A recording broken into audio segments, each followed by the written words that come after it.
YouTube, what is going on? This is all for you beginners out there and newer players confused as to summoning strategy when it comes to either duplicates or getting the weapon parentheses Lightcone for an individual character. Now, this argument honestly can be made in so many different directions. Whether you need to get the E1, the E2, or you need to not get the Lightcone, you need to get the Lightcone. What are the alternatives?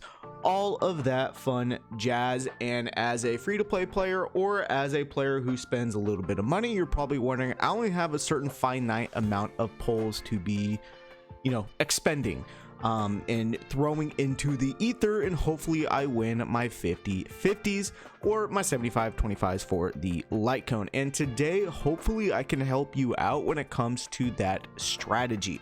So what I'm going to do is I'm going to be looking at the two brand new characters that are going to be coming out in the next patch, that being Aventurine and Robin.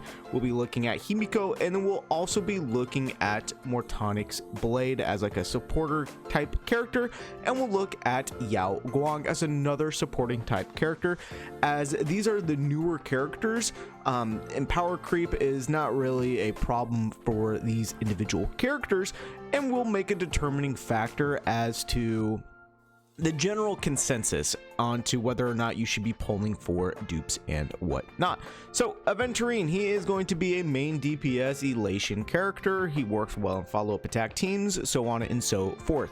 What exactly does Eidolon do? Well, E1 provides a all-type res pen by 24%, and every time he gains 10 points of fervor, he can trigger his boosted talent, which does more damage. Okay, that seems pretty good. What exactly does his Lightcone do? Well, right here, the Summer Rides the Surf. It's going to increase his crit rate by 18%. When the wearer using the elation skill gains updraft, increases the wearer's speed by 20%, which he is an elation character and he really wants a lot of speed, so that's very helpful. If the elation skill used is different than the last elation skill used, additionally gains uptrend, which will further increase the elation by 36%. And for every wave or after the uses 3 elation skills, recovers 1 SP.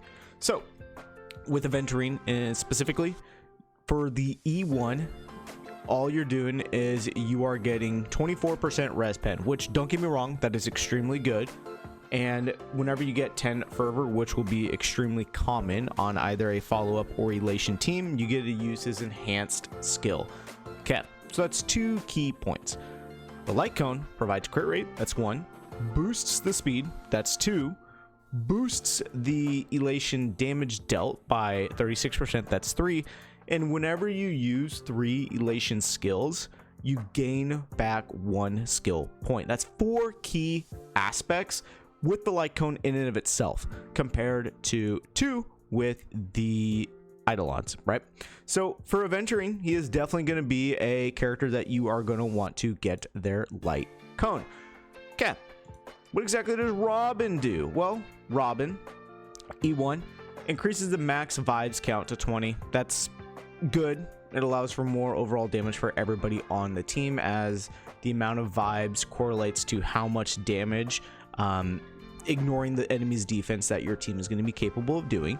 And for the first time an ally target uses a skill that causes Robin to gain vibes each turn, that is either just doing an attack, reducing HP, or healing, she additionally gains 2 points of vibes. So being able to reach that maximum amount is very good. It allows for frequent more uses of vibes to be stacked and all that great stuff.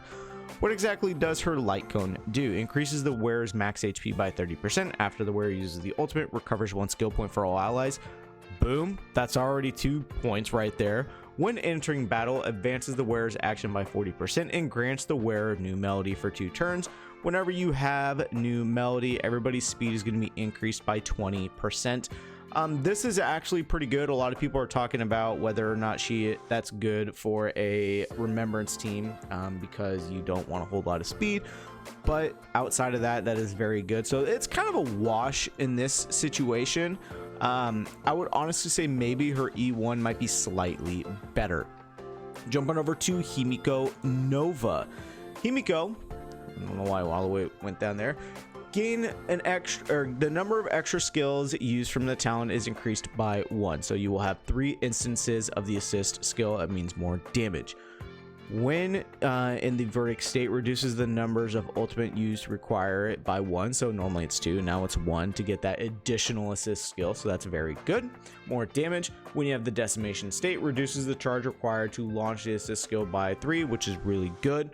And you know, when she launches the assist skill, the number of extra damage instances is increased by 1. Overall, very good damage output. The light cone, when dealing damage, that's it, just when dealing damage, you will ignore 32% of the enemy's defense. When the wearer uses this assist skill, they generate 6 energy and gain sail, lasting for 2 turns, stacking up to 3 times. Each stack of sail increases the assist skill damage by 20%. When sail reaches 3 stacks, you're going to increase the ultimate damage by 20%. In this instance as well, light cone is more important as you are ignoring enemies' defense, right? So that's very good. Jumping over now to Mortonic's Blade. What exactly does Blade do is E1? Well, E1, when his zone is active, decreases all enemies' resistance by 20%. After using a extra skill from the talent, the Infinite Fury countdown has its action delayed by 15%. Very good. Being able to reduce everybody's all type res by 20%, extremely good. Lightcone increases max HP, which is very good as an HP unit. At the start of the wearer's turn, regenerates a fixed amount of 20 energy. This effect can trigger one time. Okay, I'm gonna stop right there because I don't want this video to go too long now that I'm actually really going into this. For the most part, the biggest thing, truthfully, is you have to look at the Eidolons and you have to look at these substituting options, right? We had we had a Remembrance and Elation character, right? Alternatives for them, Elation, you have a little bit more in terms of the substituting options, but they are signature. Lightcones, when you have to look at what is provided outside of signature options. Aventurine, somebody who wants a lot of speed.